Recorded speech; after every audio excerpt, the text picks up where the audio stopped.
So, let me begin today with our first example of a planar algebra. So, we have done the definition of a planar algebra. We have proved some very simple properties.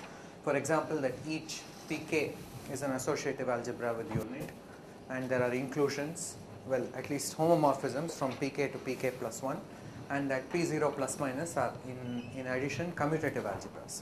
So, these are general properties of planar algebras. So, let us do one example.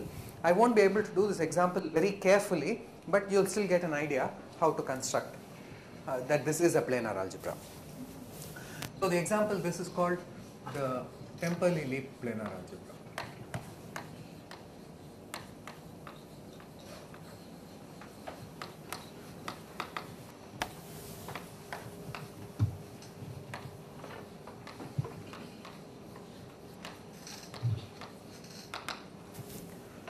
And sometimes in the theory of subfactors, this is often referred to as the simplest possible planar algebra. Actually, this is simple in one way, but it's complicated in other ways. But anyway, to describe at least, it's quite simple. So we'll do this. So what does one need in order to specify a planar algebra? First of all, you need a collection of vector spaces. You need a P0 plus, a P0 minus, P1, P2, so on. So I have to first tell you what the vector spaces are. And then I have to tell you for every tangle T, how does this tangle act on these vector spaces. Every tangle T which has internal boxes of colors K1 to KB and external of color K0 should specify a map from PK1 tensor PK2 tensor dot dot dot PKB to PK0. So I have to tell you how to do this in such a way that the axioms of a planar algebra are satisfied. So this is all the data that I'll have to give. So let's begin with the vector spaces. So we let Pk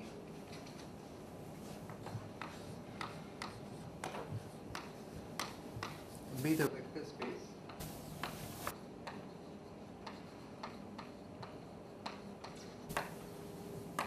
with basis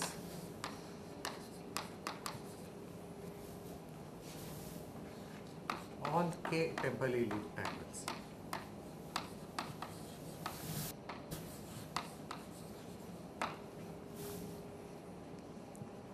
So now, so here what we are doing is we are taking all tangles of a specific kind, temporally leap tangles, that is no internal boxes and no floating loops. Take all of those. We know that there are only a finite number. For every k, we know that it's 1 over k plus 1, 2k choose k. That many temporally leap tangles are there. You form a vector space with this as basis, and I'll call this vector space as pk. That's going to be my vector spaces. So this is of course defined when k is bigger than or equal to 1. What if k is 0 plus or 0 minus? So if k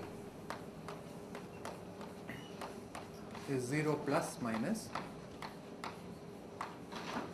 then pk has basis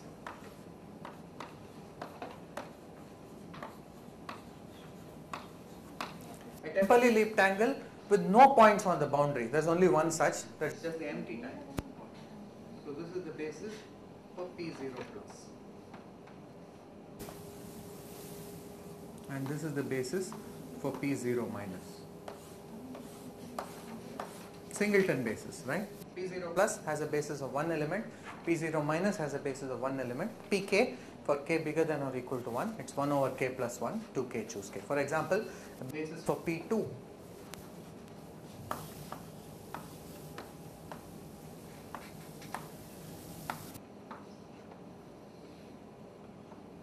identity tangle, that's a temporally leap tangle, and this Jones projection tangle E2, that is also a temporary leap tangle. So P2 has two elements in its basis, P0 plus and P0 minus each have one element. Pk has 1 over k plus 1, 2k choose k, Catalan number. Okay, so these are the vector spaces. So how do we make this into a planar algebra? So I have to tell you, given any tangle T and given any elements of pk1 tensor pk2 tensor pkb, I have to produce an element of pk0 using this tangle. So the numbering is different. P1, so since at one level, first level, yes, the vector space P1 has basis again singleton.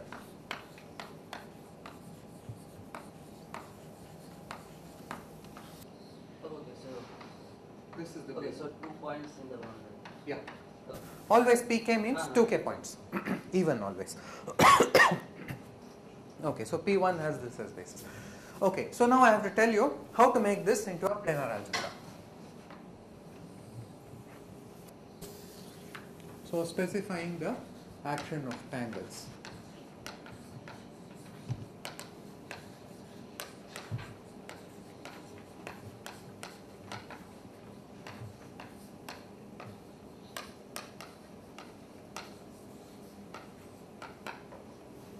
Okay, so rather than do this in general, it will be some mess to write out. Let me do this by way of example. You will see what I mean. Okay, for example,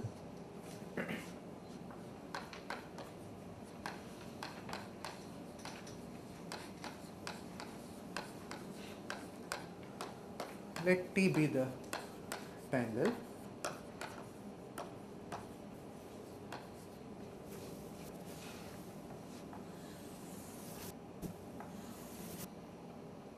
Two internal boxes.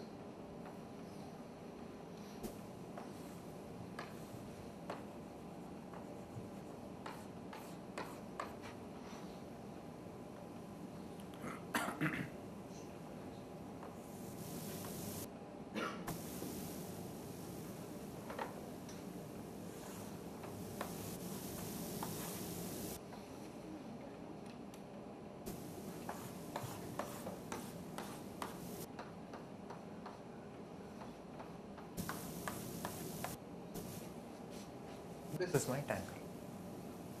Let's say this is D1 and D. Let's suppose this is my tangle T. I have to tell you how T is supposed to give me a map from. So notice that. So T is a,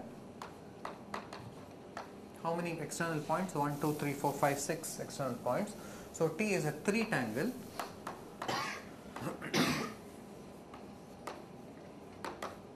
With internal discs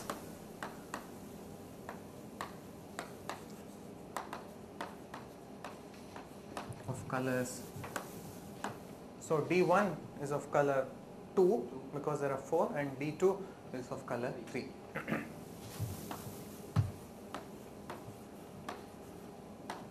That is, if you use the long notation for tangles, you would actually write T as 3 is the output, 2 and 3 in order are the inputs for T. So this is T. So for this T, if you have a planar algebra, this T is supposed to give me a map from P2 tensor P3 to P3. So we must have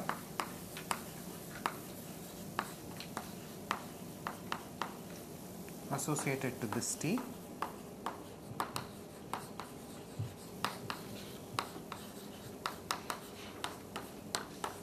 a linear map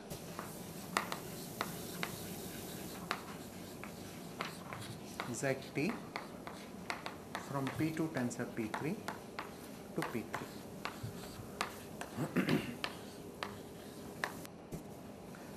But as we said earlier, specifying a linear map on a tensor product of vector spaces is the same as specifying a multilinear map on the cross product. It's the same as saying I must have a multilinear map from P2 cross P3 into P3.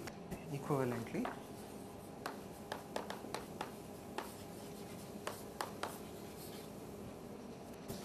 a multilinear, bilinear map in this case, which I'll also call ZT, P2 cross P3 to P3. Now how does one specify a bilinear map from a cross product of vector spaces to another? It suffices to say what it does when I take a basis element for this vector space and a basis element for that vector space. If I tell you what happens to that, then I will have specified uniquely, and I can do that arbitrarily. I would have specified uniquely a bilinear map from the product of these two vector spaces to a third. So we need to specify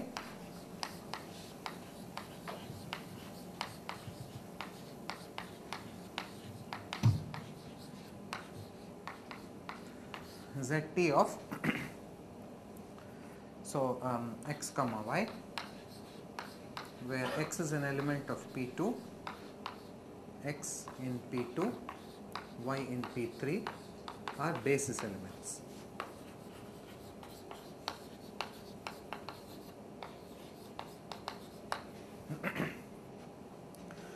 But we know what are the basis elements for P2 and P3. The basis elements for P2 are these two, right? And the basis elements for P3 are the 5 things that I wrote down last time, right? The 5 tangles, Temperley leaf tangles. So I have to tell you, if I take, say, this basis element of P2 in this box and one particular basis element of P3 in that box, what happens? So again, I'll do by example. For instance,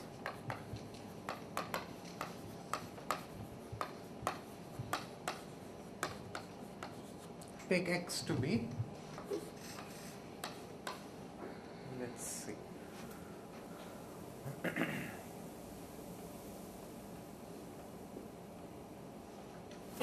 so for instance, let us take x to be this,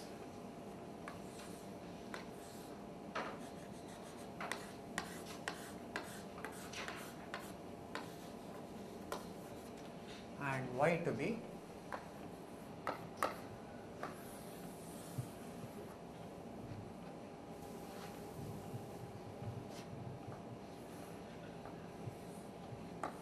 let's take this one.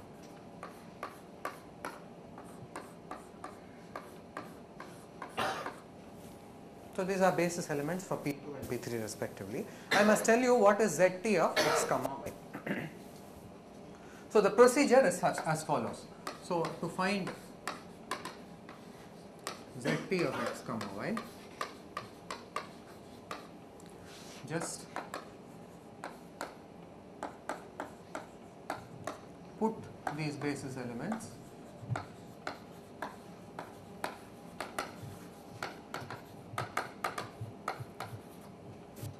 into the appropriate boxes of T.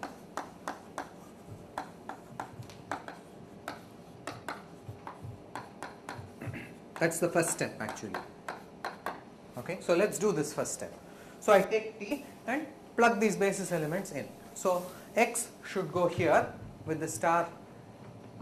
So actually when I put x here, it will become this.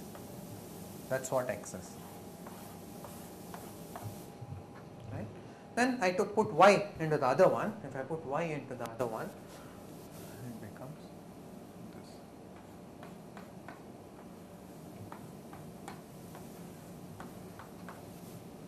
Then as usual, erase all boundaries.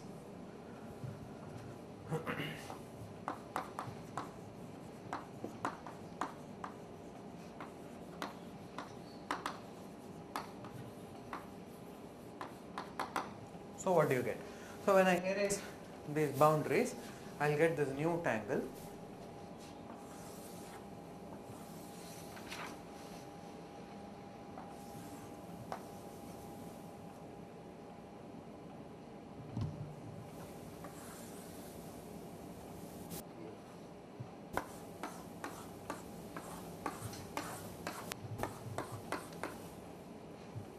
That again is a basis element. That's a basis element again of P3. So this gives me another element of P3, and that is the element that I want to call zt of x comma y.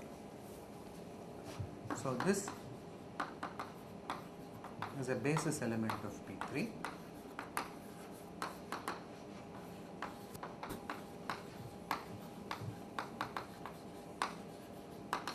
which will be zt of x comma y.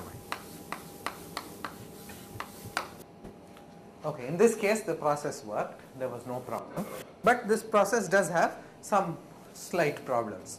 So let's see what the problems are by taking one more example. Now suppose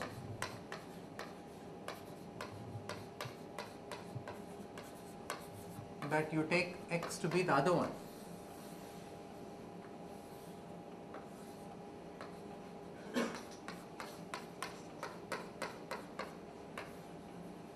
And y same as before.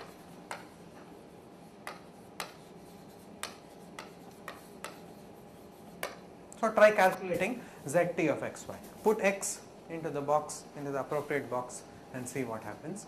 Then zt of xy becomes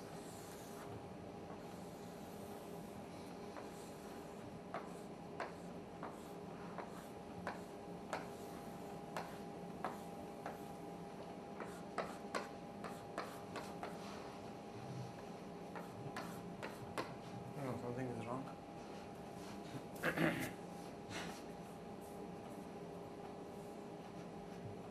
Why do you want only basic elements as image? No, I need not have basic elements as image. That's what I'm coming to. So this is an example where the image is not a basic So this element. is not typical. It is not typical. This example is not typical. That's what I'm trying to illustrate here.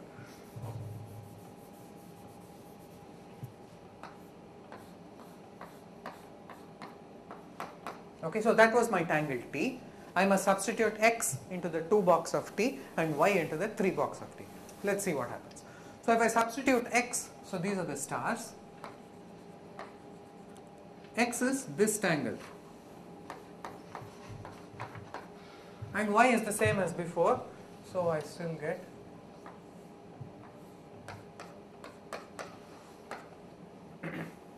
now if you see, the picture is not a temporally leaped angle. The picture that I get almost looks like a temporally leaped angle, except it has one closed loop also floating around. So there is this. What do I do with such loops? In general, if I take a general tangle and put temporally leaped elements inside, I might end up with lots of closed loops. This is one example in which I have one closed loop, but I might have lots of closed loops. So what do we do in this case? Now, so this is the step. So this is step 1 of the procedure. Put these basis elements into the appropriate boxes of T. Now I'll tell you step 2. So remove all closed loops that appear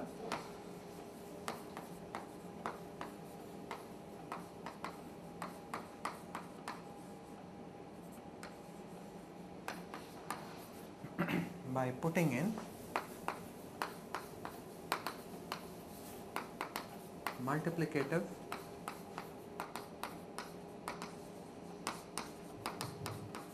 factors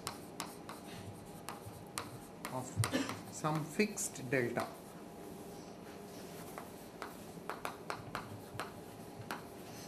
in that field. One delta for each closed loop.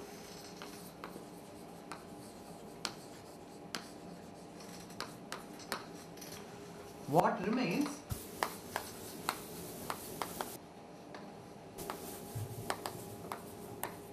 is a temporally leaped angle.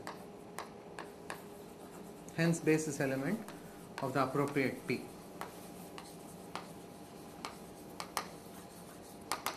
So in this case, what is the answer? In this case, I remove this loop, right? Every time I remove a loop, I put in one delta factor. So I say the answer for this is the same as delta times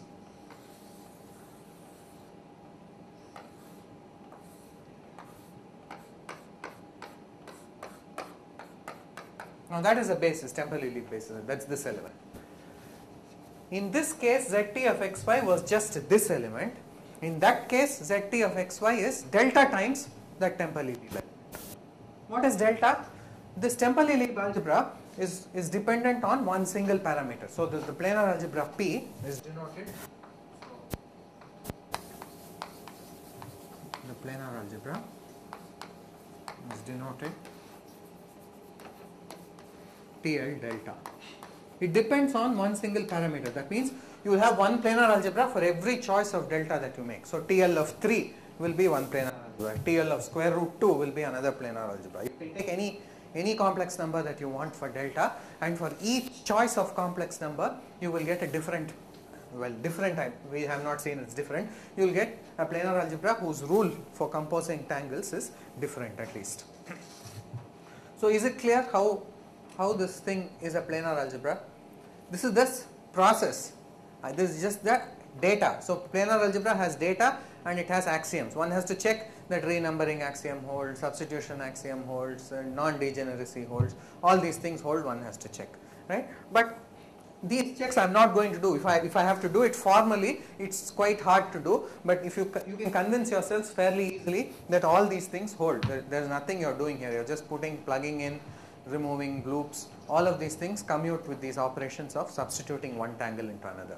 So there is not much. It's not very difficult to convince yourself that they hold. But on the other hand, if you want to write it out, it does become hard.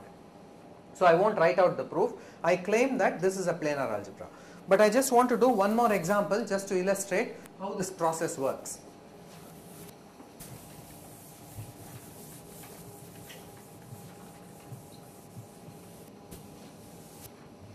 So another example of computation.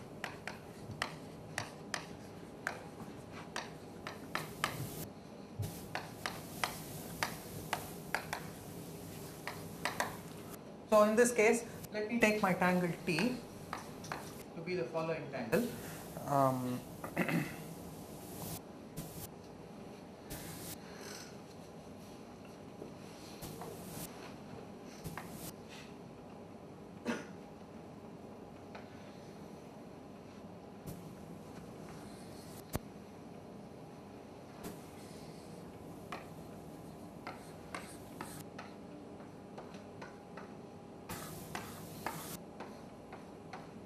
So this tangle is an important example of a tangle. So this tangle is called the right conditional expectation tangle. So let me call it RE. This tangle is called the right conditional expectation tangle. So in subfactor theory, it plays an important role, right? This is for, it goes from 3 to 2. This is 3 is the input, 2 is the output. RE 3, 2. One star is needed. Yes, I must put a star here. The white regions. Okay, so this right conditional expectation tangle. So let us see how this right conditional expectation tangle acts on all the elements of P3. So there are 5 basis elements of P3.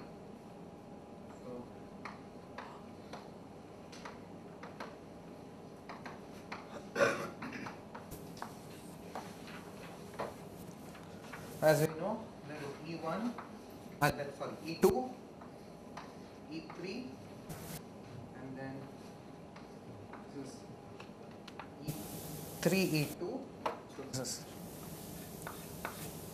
what we call E2 or E2 twiddle. I mean, depending on what. E3 twiddle,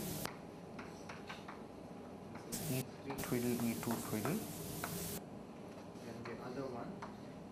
Is E2 twiddle, E3 twiddle, and finally this is just one. This is just the unit monomial, right? So these are the 5. So let us see what this conditional expectation tangle does to each one. So the shading is like this.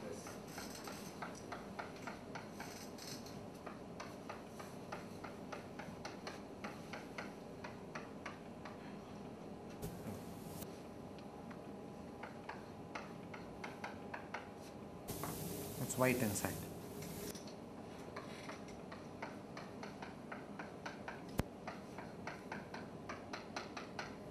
I haven't drawn the external disk.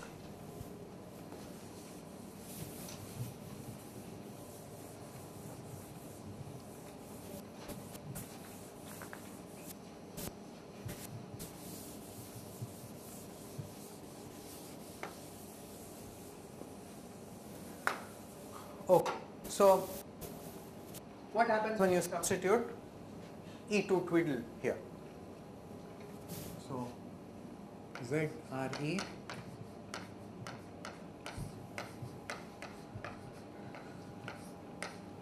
of E2 twiddle is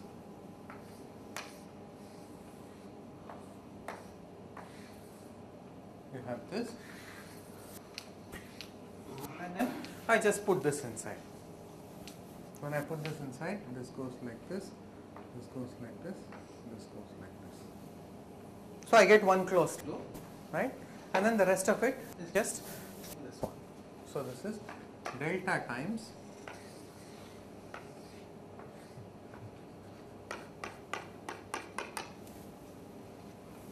similarly ZRE of E3 twiddle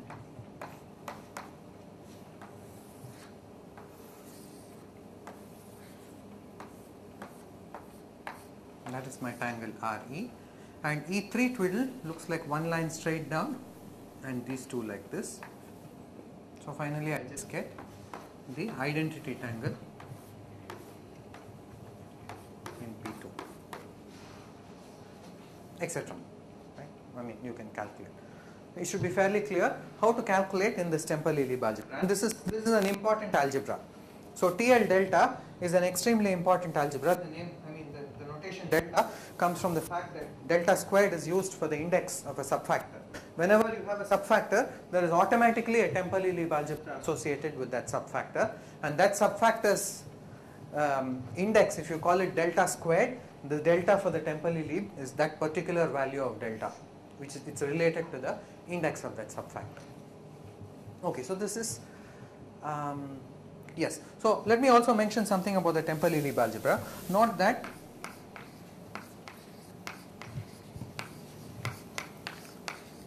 for the planar algebra TL delta, RE for, what is RE for? RE is for its right expectation.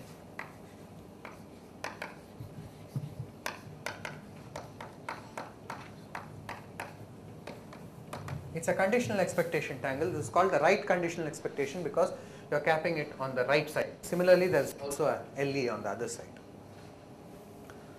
Okay, so note that for the planar algebra TL delta, one important feature, all the vector spaces Pk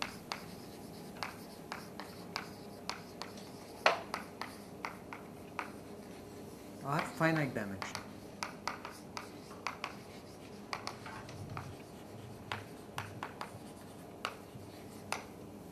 Now that is a nice feature to have, right? So rather than having infinite dimensional vector spaces, you have finite dimensional vector spaces to deal with, and it's relatively easier to analyze various things. So such a planar algebra is called a finite dimensional planar algebra.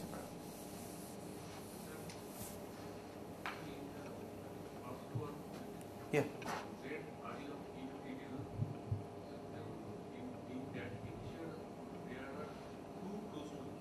No, only one. This is not a closed loop. This is that boundary which will get erased.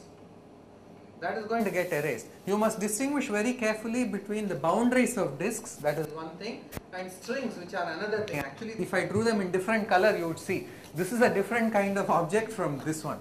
This is a closed loop, that is just a boundary which will go off. There is only one closed loop. Why this is only unique way to put this basis element in box?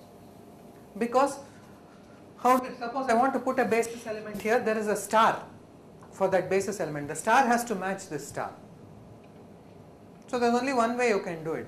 Once you fix one point, everything else is determined. So there is only one way of doing it. Star always has to match the star.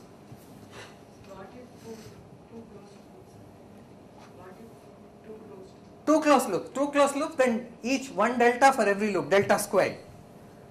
If there are, yes, say your delta is fixed once and for all. For that planar algebra P, you fix a delta to begin with, and every time you have a closed loop, you remove it and put one delta. If still one closed loop is left, remove that, another delta. So it becomes delta squared finally. Multiplicative factor of delta for every closed loop, one delta.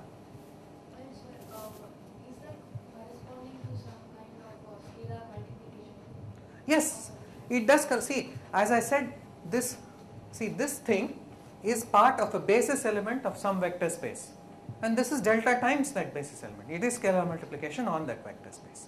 Right? So, yes. Question? Do you put a condition on delta not equal to root of unity or something? Or No. For subfactors, the values of delta are extremely restricted. But as far as we are doing planar algebras in general, there is no condition on delta. You can even take delta to be 0 if you wish. There is no condition.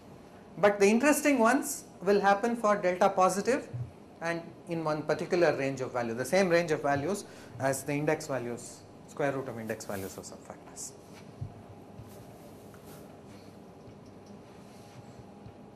Okay. Yes.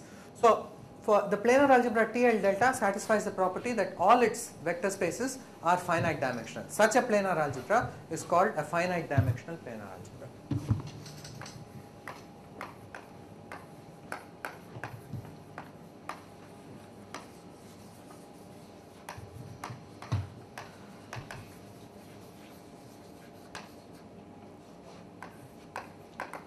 So now what I am going to do is, I am going to go through a list of properties that planar algebras may or may not have.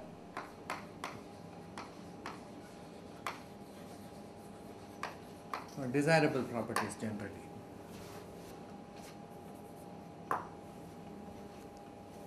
Okay, so finite dimensionality of a planar algebra is a desirable property. We would like planar algebras to be finite dimensional. Then we'll have some way of visualizing them. They are not too big. You just have a collection of finite dimensional vector spaces, and tangles should give maps between these finite dimensional vector spaces. Okay. Now yes, I should have mentioned one more thing here. See, in the Temple-Ely planar algebra, there are two kinds of loops that you could come up with. You could come up with loops which are shaded black inside, or you could come up with loops that are shaded white inside. Right. In this case also, we ended up with a black loop, right? That is also a black loop. But you could very well end up with a loop which is shaded white inside. Now suppose, so let me define this thing called the modulus condition.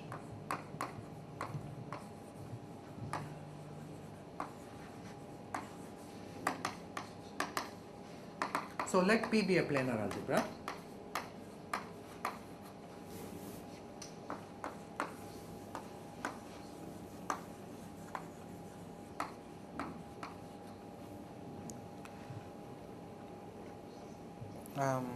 Okay, sorry. First let me say the easier condition is something called the connectedness condition.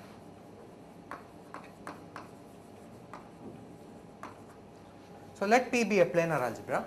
We say that the planar algebra is connected if P0 plus and P0 minus are both one dimensional. So it is said to be connected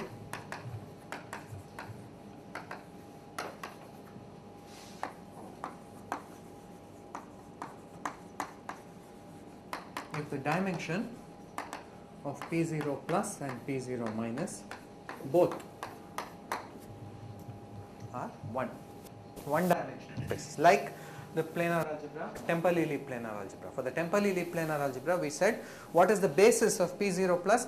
It just has the empty tangle as the basis, so that's a one dimensional space. P0 plus is a one dimensional space. So that is an example of a connected planar algebra.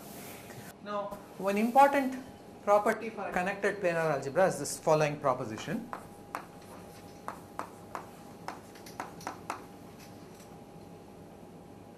No, sorry, not for connected. Yeah.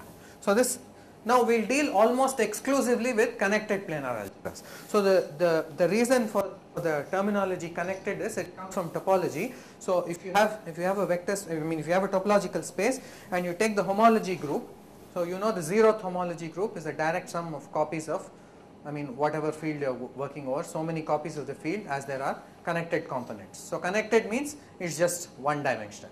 So that is the reason for calling this a connected planar algebra. This terminology also occurs in the theory of Hopf algebras in various things, where the zeroth thing being one dimensional is all generally called a connected object. Now related to this connectedness condition is this modulus condition.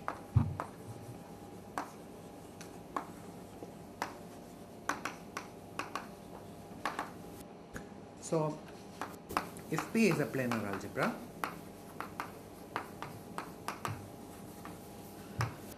and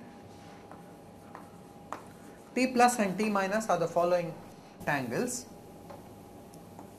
So, and T0 plus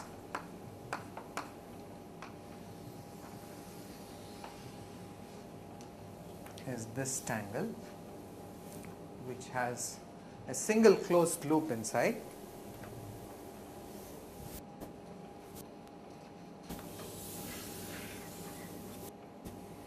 and T0 minus is also a tangle which has a single closed loop inside, except that one is a 0 plus tangle, which means this inside is shaded black, and one is a 0 minus tangle. This inside is shaded black, outside is shaded black. These are two, one is a 0 plus tangle and one is a 0 minus tangle. So the condition on modulus says the following, just what we did for the Temple-Elleb algebra. It says that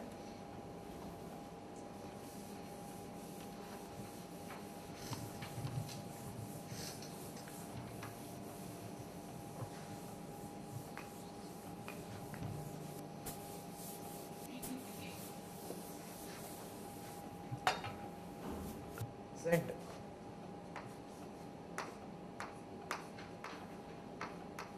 T0 plus equals delta times the 1 of P0 plus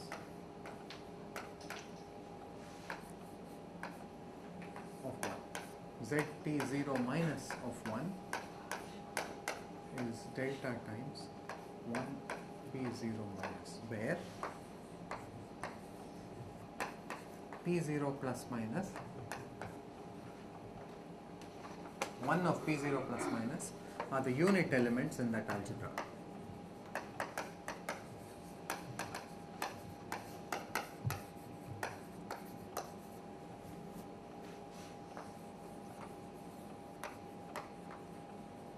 Now writing it out is a little awkward.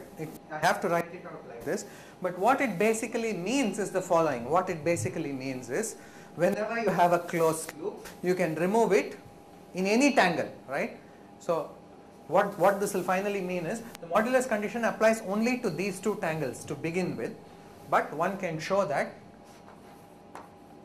maybe we will do this in the tutorials. One can show if T is any tangle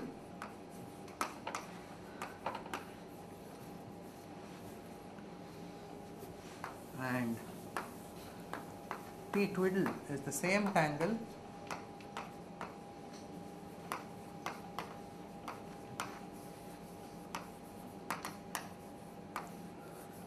with all contractible loops removed,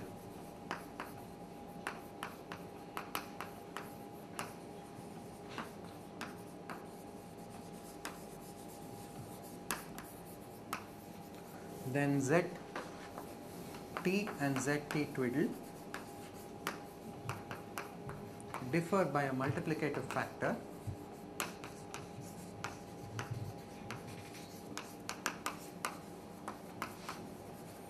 of delta to the power number of removed loops. Exactly as in the Temple-Elleb algebra. So in the Temple-Elleb algebra, what did I say? Whenever you have a closed loop, you remove it and instead you put in a multiplicative factor of delta. You can remove all the closed loops and put in delta to the power number of closed loops. Now whenever you have a planar algebra which satisfies this condition called the modulus condition, you can do the same thing. That is, you need not worry about closed loops in such planar algebras, except I have made one slight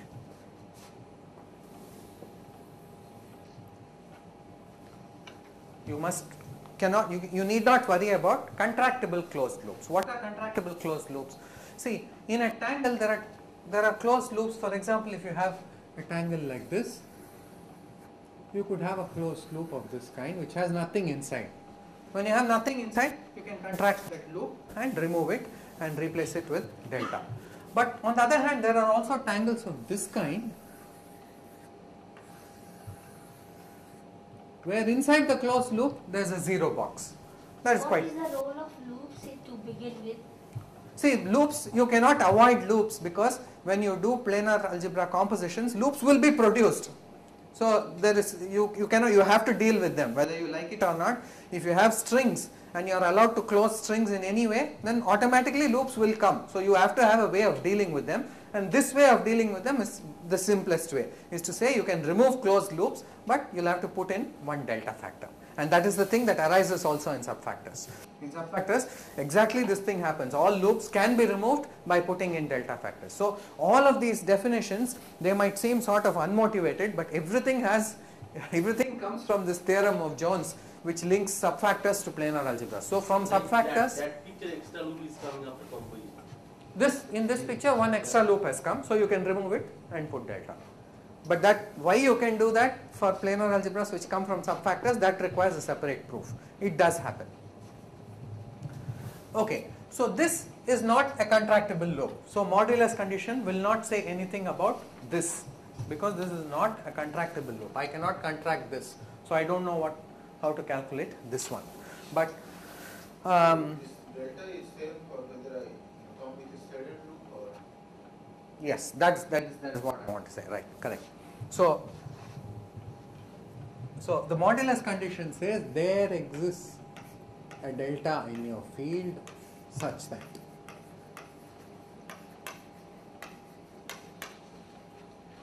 both for shaded and unshaded.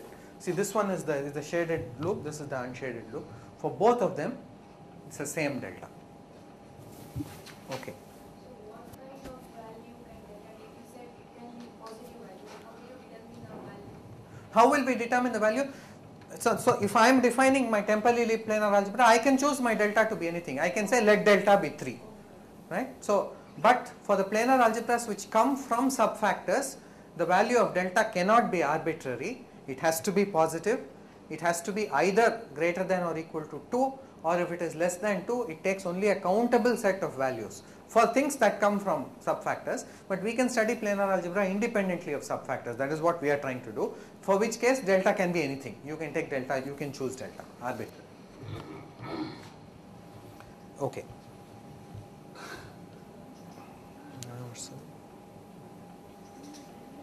Connectedness, modulus, finite dimensionality. Okay.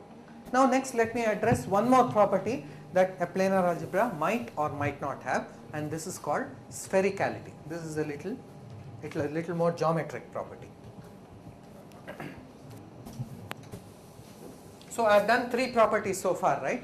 Finite dimensionality, connectedness, modulus. Okay, now I want to come to the next property called sphericality.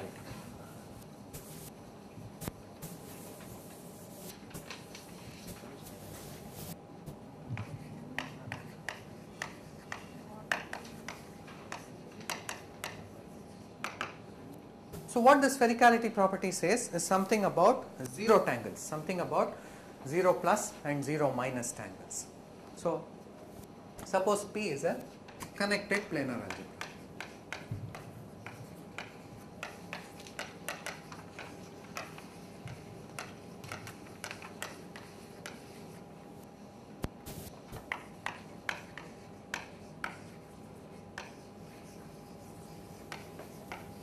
So this means P0 plus and P0 minus are identified with your ground field. This has already, even just to say connected, there are some nice things that happen. Nice things that happen are, you can always take any 0 tangle. So consider a 0 tangle. Let me say 0 plus tangle. Let me take this 0 plus tangle.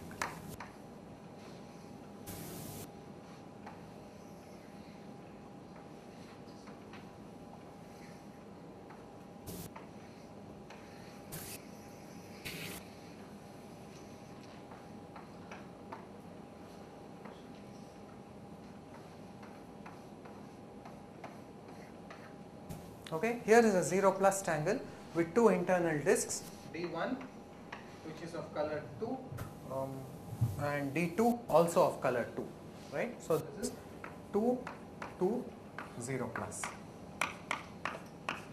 2 internal discs of, you have a question?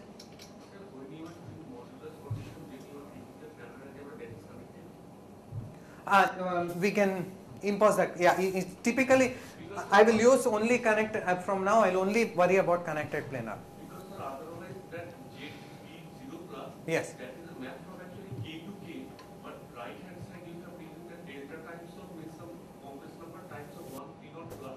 This still makes, even if it is not connected, this is correct. This definition makes sense, but it is not useful. So why not? Because see 1 0 plus is a particular element in 0 plus. I am saying that delta t0 plus of 1 is delta times the 1 of p0 plus. That makes sense. So delta T0 plus that can map from K to K. That will be a map from k into p0 plus. It won't be a map from k to k. t0 plus is a 0 plus tangle, so its zt will be a map from k into p0 plus. This element of p0 plus times delta is what it is. But it's not useful. You can assume it's connected, right? We'll only deal with connected planar algebras. Okay, so to explain sphericality, let us look at a 0 plus tangle. So one nice thing about connected planar algebras is the following. This is going to give me a map from, so zt gives me a map from P2 tensor P2 into P0 plus. Right? We already know that P0 plus is a complex algebra. Right? Any pk is an algebra. So P0 plus is a complex is an algebra over whatever field you are considering, typically complex numbers. So P0 plus is a complex algebra, and by connectedness we also know it's one dimensional. Right? So there is only one dimensional complex algebra, which is the field C itself. So P0 plus is just isomorphic to C. So therefore any zero tangle will give you, finally it will produce a number for you. Given elements in these spaces, it will finally produce a number from these things. So this is very useful to know. So how is it useful to know? For example, you can ask the following question. So take the same tangle.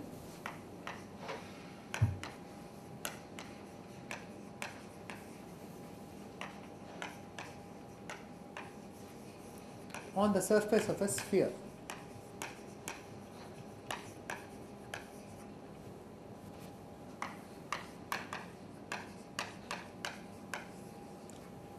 Removing the external box,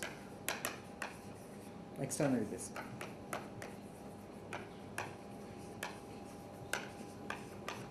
What does that mean? Let me take the same, I'll draw this tangle again. I'll draw it on the surface of a sphere after removing its external disk. So it will look like this.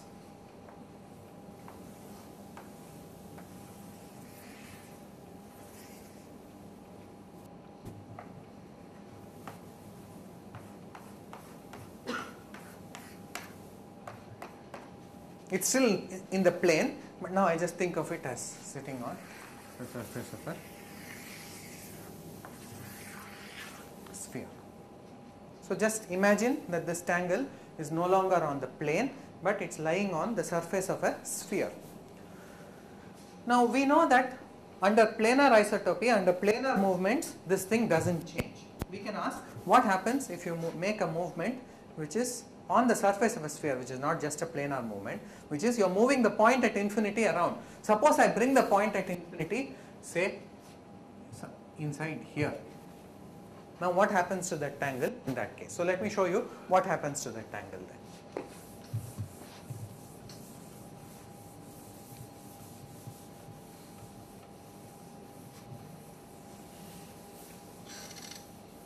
Now bringing that to that point will just mean that you get this new picture.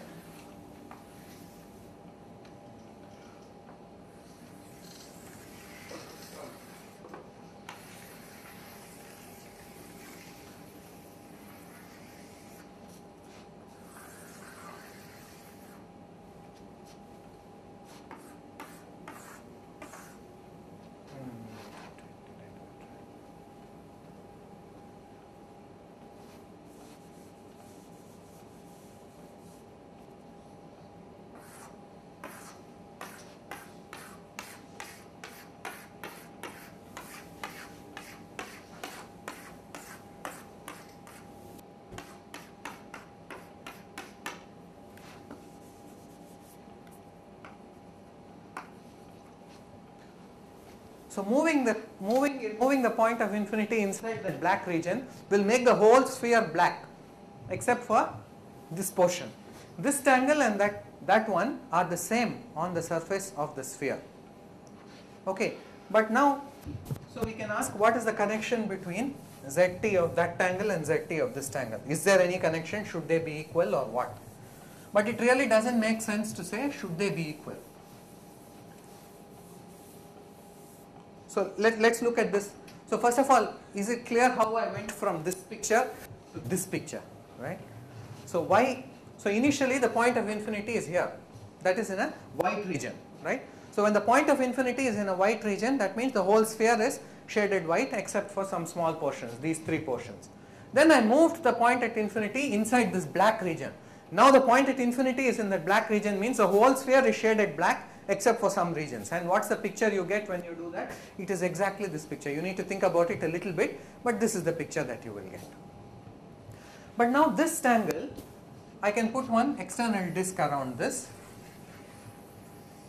This will now become a 0 minus tangle. So after moving the point at infinity inside a black region,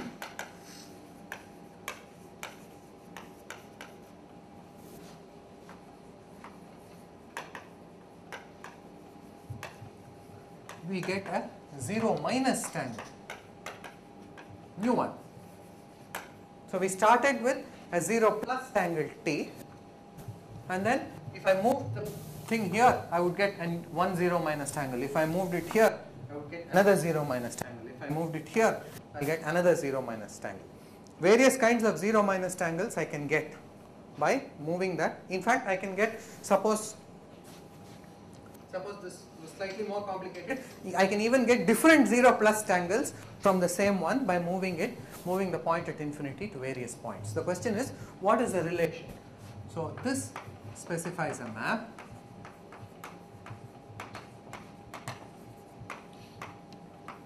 What you have to notice about this map is it has the same inputs and the same outputs. I am not changing the colors of the disks in any way at all. What was 2 and 3 original, 2 and 2 originally still remain 2 and 2. Still I have 2 disks of color 2, except now it's a 0 minus tangle, so the outside disk is colored black. So this specifies a map from P2 tensor P2 to P0 minus. But by our connectedness assumption on the planar algebra, we started with a connected planar algebra. P0 minus is also identified with the complex numbers. So this is isomorphic to C. So this also gives you a number. Question is, what is the relation between these two numbers? In general, there need not be. Right? In general, there need not be a relationship between this number and that number. One is a 0 plus tangle, one is a 0 minus tangle obtained by doing some procedure which is not a planar procedure, which is a spherical procedure. However, for the planar algebras that come from subfactors, which are the nice kind of planar algebras, which are what we want to study, there is in fact a relationship between that number and this number. They are exactly the same. For a spherical planar algebra,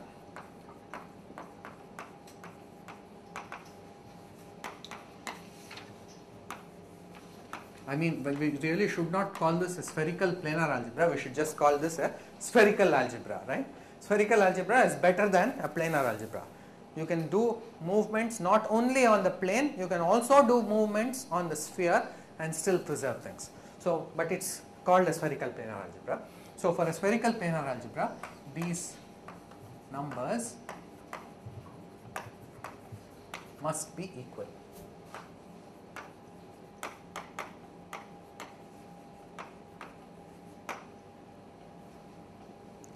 Now there is a name for this procedure. This procedure is extremely important because lots of times this P0 plus minus will be C. Lots of times you will have connected planar algebras. So lots of times you will be able to get numbers from elements of these PKs. This number is called the partition function of that tangle.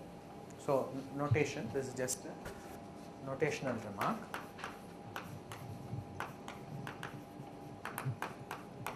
If P is a connected planar algebra and T is a 0 or plus or minus tangle.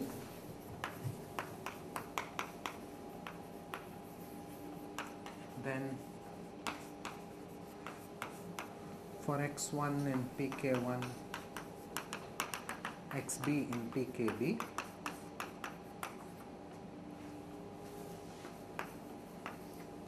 the number zt of x1 tensor x2 tensor xb, this belongs to p0 plus minus, but which is identified with c. This is called the partition function. Value of the partition function at adverse values.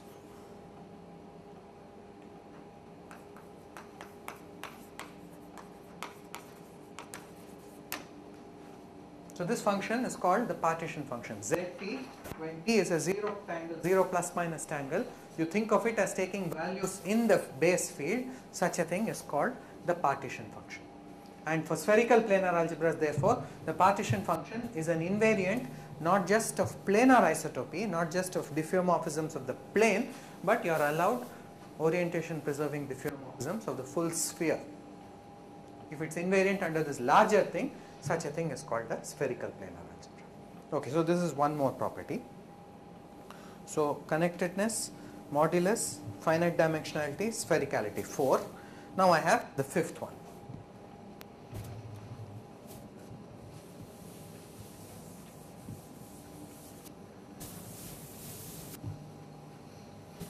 Okay, so we can ask the following question. Okay, maybe in this connection, maybe here's an exercise.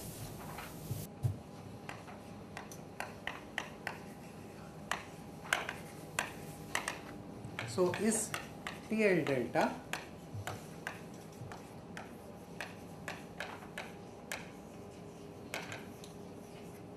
a spherical planar?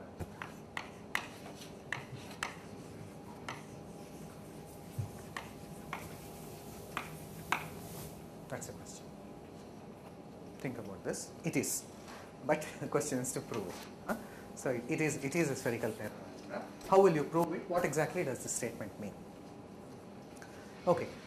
Now the next thing I want to introduce about planar algebra. So far, whatever we have been doing is purely algebraic, right? You can do this over any field. You can begin with a finite field and do all of this over ZP. I don't know what useful results you might get. People have not studied this much over fields other than the complex numbers. It might be good to do actually. But now we will move closer to analysis. So little closer to analysis. So let me define what is a star planar algebra. So a star planar algebra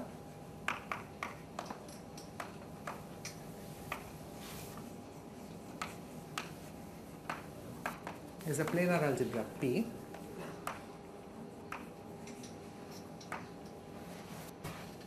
defined over the complex numbers such that the following condition must hold. So it's first of all defined over the complex numbers, and what do you expect? You must have a star, right? All the vector spaces must have a star defined on them such that each pk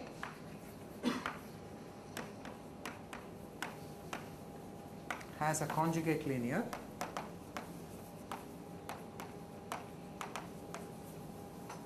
involution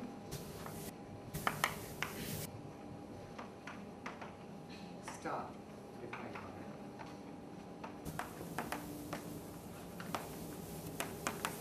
it with one axiom to hold. So all of them must have a star. The star must be conjugate linear, that is star of lambda x is lambda bar star x, and it must be an involution, star squared is identity. And finally, if you take any tangle zt of x1 tensor xb and star it is zt star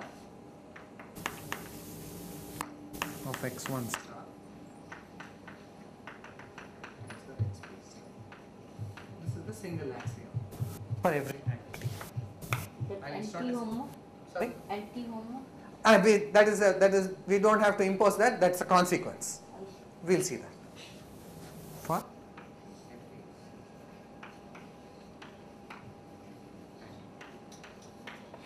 so if you compare it with your usual star algebras, star must be a anti-homomorphism. That is an important property of star. A B star is B star A star. I claim that is automatic. I don't have to put that in as an axiom. From this tangle axiom, it will follow. So let us see how that follows. So proposition.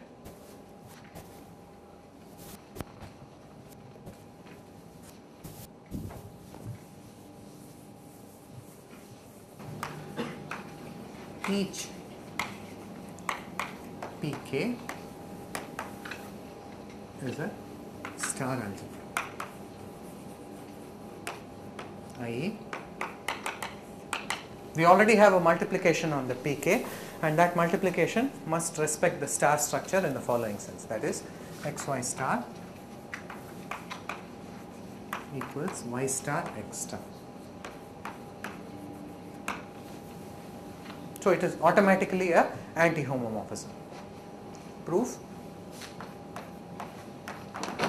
Okay. So what is the meaning of xy? xy means for us in P, if you want to multiply x and y, you put x into the first box of M and y into the second box of M, and whatever you get is xy. So by definition, xy equals zm of x tensor y. That is how P becomes an algebra. So if you want to take the star of this, so xy star is Zm of x tensor y star. But that's exactly what this thing says. If you take Zt of something and star it, it is the same as Zt star of each of the inputs star. So this is Zm star of x star y tensor y star. But we know that m star is the same as sigma m, where sigma denotes m with reversed, 1 and 2 reversed. So this is Z sigma m of x star tensor y star. But now the renumbering axiom says, if for m the product is x star y star, for sigma m the product will be the other way around, y star x star. And so we have proved what we want. So xy star equals y star x star. And the whole thing followed from, the main thing is this tangle equation, that m star is the same as sigma m, along with basic axiom, right, connecting stars of tangles with the stars on the pk. Okay. But this is actually, I said we'll introduce a little bit of analysis. Still we have not introduced analysis. So analysis only comes in when you have something like positivity, something like positive. This is still, you're still in the algebraic setting. You can also do this whenever you have a field with an involution star, which you can call star. All of this will still work. You can still go ahead and do all this. But the crucial thing comes in now, when you have positivity.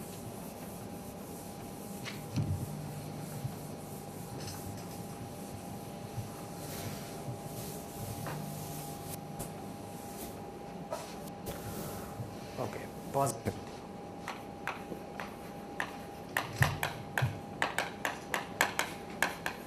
Now before I discuss positivity, I have to discuss this angle called the trace angle. We did this in the exercises. Let me remind you what this is. So recall that for each k,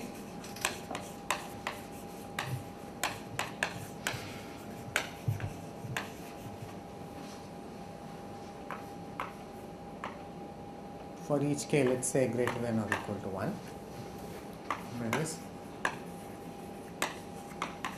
a trace angle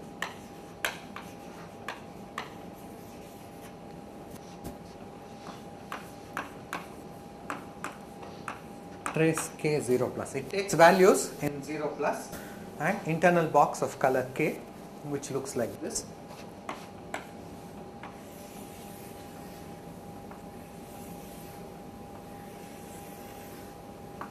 This is the trace angle when k is 3.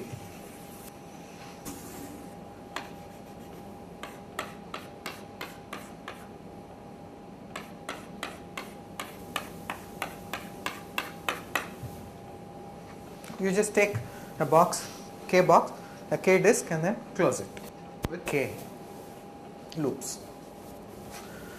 Now, if P is a connected planar algebra,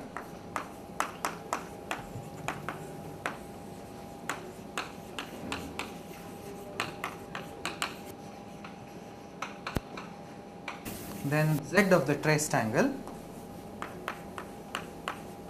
where does it go? It goes from Pk to P0 plus, which is just complex numbers. So it gives you a linear functional on Pk, right? The traced angle will give you a linear functional on Pk. It just takes an element of Pk and produces a complex number as its output, right? The linear functional on Pk. And we saw something about the traced angle in the exercises, which is that trace circle M is the same as trace circle sigma M or M star.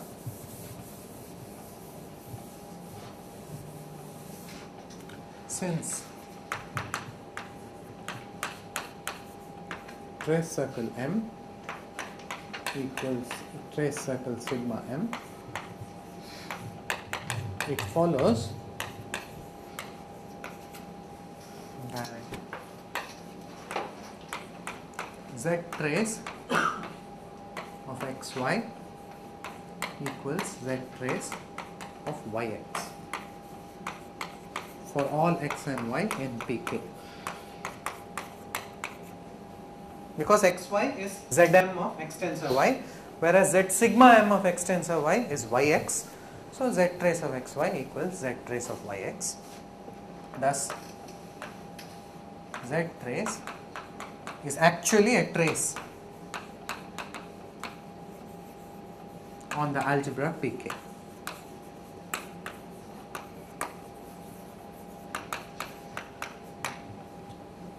So we have a trace. Now, this is not the only trace. Actually, the algebra Pk has lots of traces. But anyway, this is the most important one. We'll come to the other ones if we need. So we have a trace on the algebra Pk. And now I would like to know whether this trace is a positive trace for this star structure. So we say that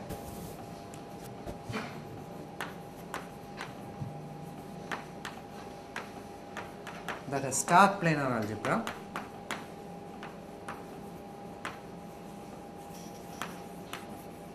satisfies positivity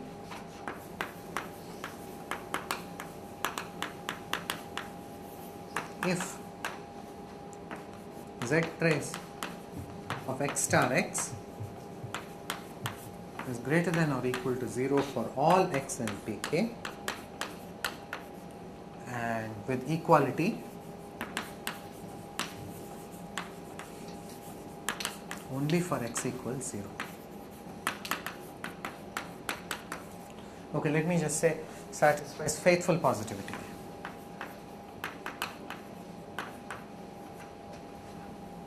A planar algebra is said to satisfy faithful positivity if it's a star planar algebra, first of all, right? And for that star planar algebra, it should be that when you apply the traced angle to any element of the form x star x, it should always be a non-negative number. The only time it's allowed to be 0 is when the element itself is 0. Such a thing is called a faithfully positive star planar algebra. And final definition. Now, you don't want to define these two separately, positive separate and faithful separate? Not necessary. We'll typically deal with them together.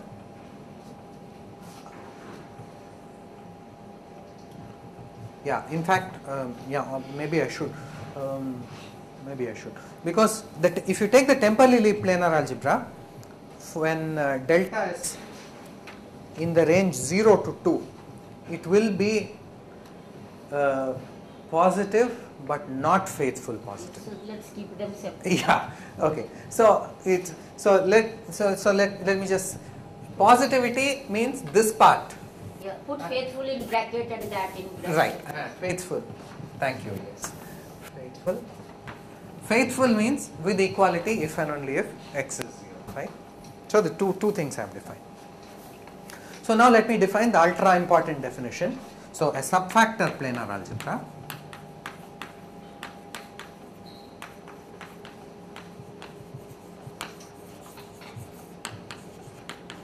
is a planar algebra that satisfies all these good conditions. That is connected,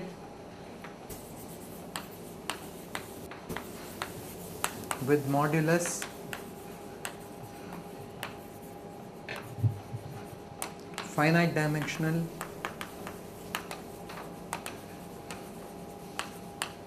spherical,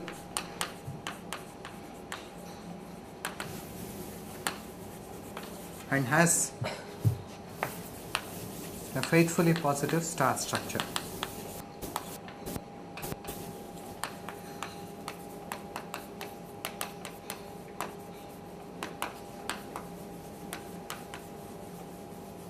This is the nicest possible kind of planar algebra. It has all these properties, nice properties that I have listed out. It has to have modulus. Oh, by the way, when I say it has to have modulus, I said that a planar algebra, you can take the modulus to be anything, but one can show that if, okay, maybe that's another exercise.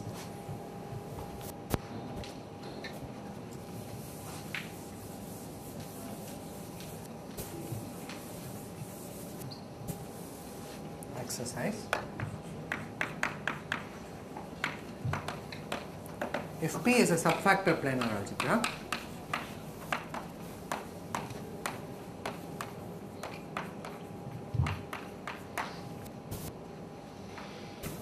then its modulus delta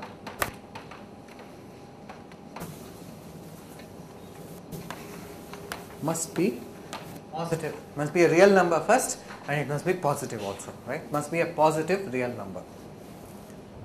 That is a consequence of these axioms. You should check why it is a consequence. I'll do it otherwise in the exercises. Okay, subfactor planar algebra. Yes, and now let us link this up with what we have been studying about operator algebras, C-star algebras, and von Neumann algebras. So there are, so here is the easy link. So the easy link is the following proposition. So if P is a subfactor planar algebra,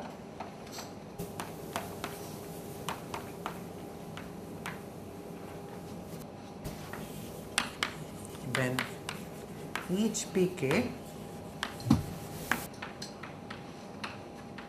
is a finite dimensional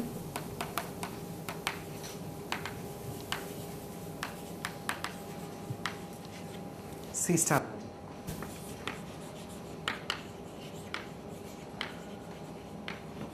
And the inclusion maps, the inclusion tangles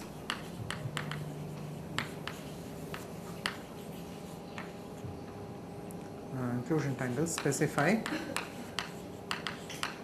injective star homomorphisms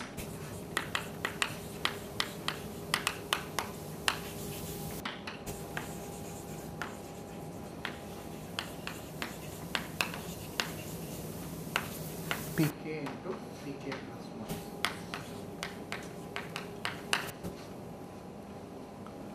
So you will have, whenever you have a subfactor planar algebra, automatically you will have from it, you will have a whole collection of finite dimensional C-star algebras.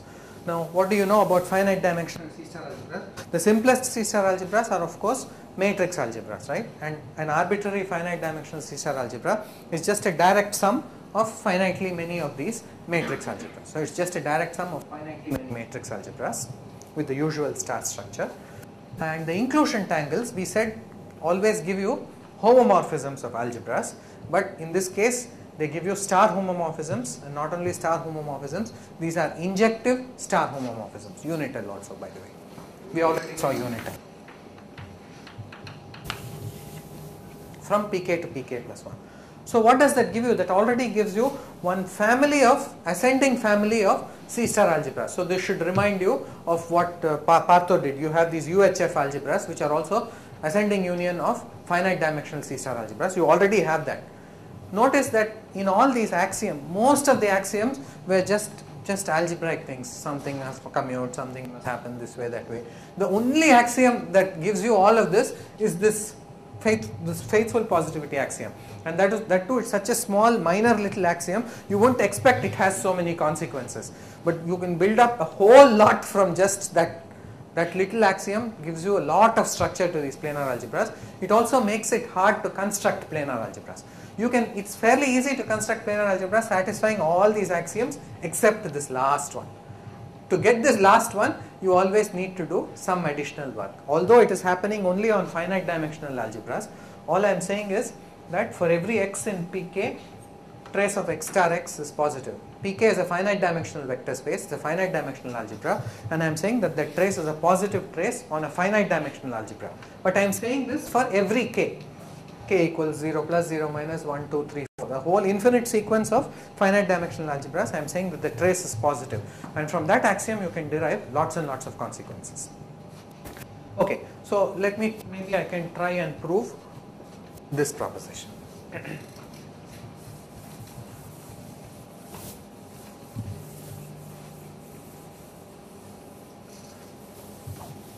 Okay, at least I'll prove the main part of it.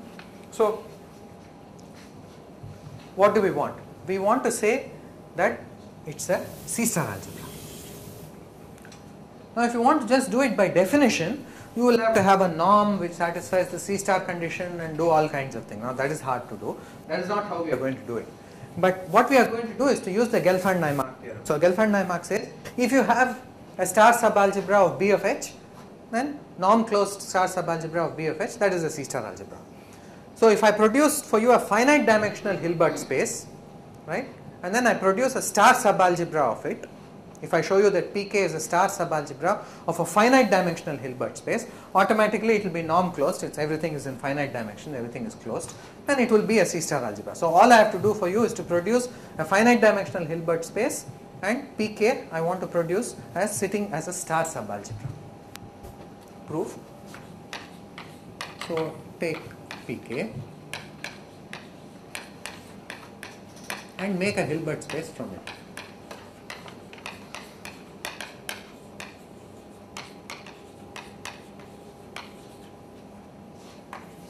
As follows.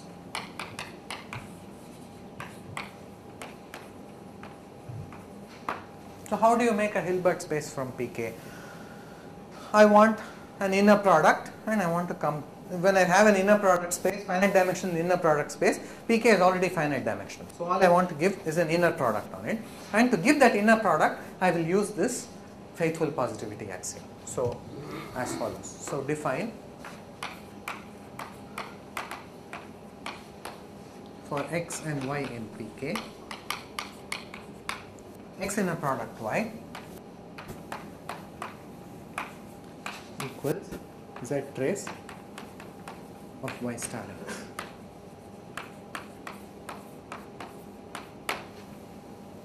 Use the trace tangle. So you just say define the inner product of x and y to be the trace of y star x.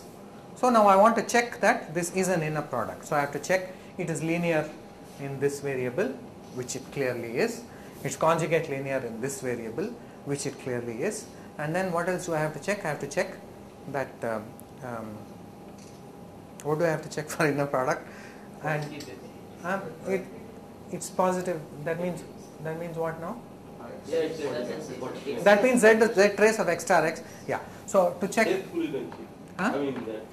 The positive definition. Positive definition. That is exactly the axiom. So to check positive definiteness, we only need that xx is greater than or equal to 0 and equals 0 only if x is 0. But that is exactly the positive, faithful positiveness of the trace. But this is exactly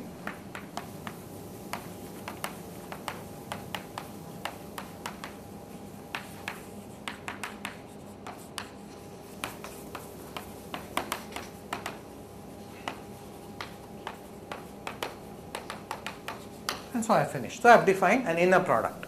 So Pk is now a Hilbert space. Then what do I want to do? I want to take this Pk, the algebra Pk, and put it embed inside L of this Hilbert space Pk as a star homomorphism. Next, define lambda from Pk, the algebra, to L of Pk. This is the Hilbert space.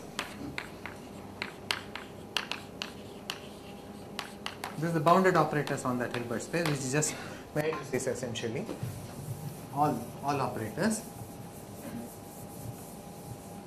And what is lambda? Lambda is the left regular representation.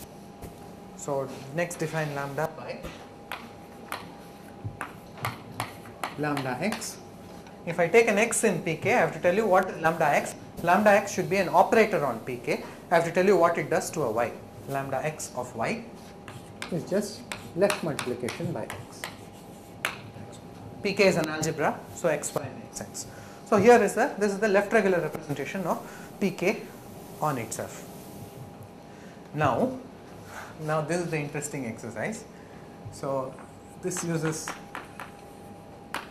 so check that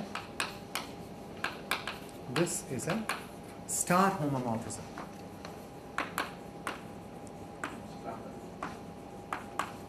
Yeah. Check that. Lambda is a star homomorphism. So notice that what does star mean here? This star means the star that comes from the planar algebra. It's a star planar algebra, so there is a star structure here. And what does star mean here? Star means something specific here. This is bounded operators on a Hilbert space, so there is a well-defined notion of what star means there. I am saying that under that, with the planar algebra star here and the usual star here, this thing is a star homomorphism. So once this also we'll do in the tutorial. This is a good exercise, and thus not only this is an injective star homomorphism,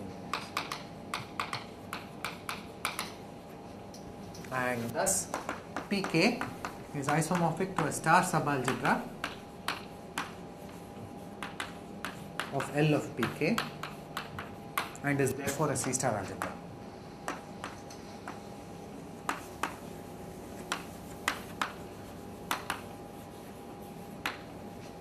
And the rest of the proof is an exercise.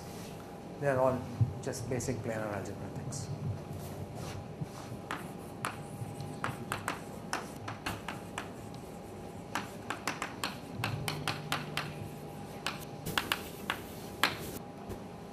Okay, I think I'll stop here. Now, so far we have only done one example of a planar algebra, and that is the temporally planar algebra. So the remaining 3 lectures I want to discuss. So one. you didn't mention that Pk is finite dimensional. I mean, all those things is the crucial. Yeah. No, it's a subfactor planar algebra. Yeah, then each Pk is a finite dimensional. Yeah, it's each Pk is. Hilbert space is also finite. Everything is finite dimensional here. Everything is happening in finite dimensions. That's why things work nicely. So for the next 3 lectures, what I want to do is I want to give another example of a planar algebra. Now that one I will do in detail. I did not do the temporally in detail. I just said what the structure is. I did not verify for you that this is a planar algebra, right? That needs some work. Whereas the example I am going to do, that's called a planar algebra associated to a finite group. I will do it in great detail, and I will check each thing for you. I will check that it's finite dimensional, that it is whatever, has modulus, connected, spherical, faithful, star structure. Everything I'll check one by one. But all of this comes from just one finite group. You begin with a finite group, and associated to that is a planar algebra. So that's what I'll do for the next. I think it will take me 3 lectures to do that.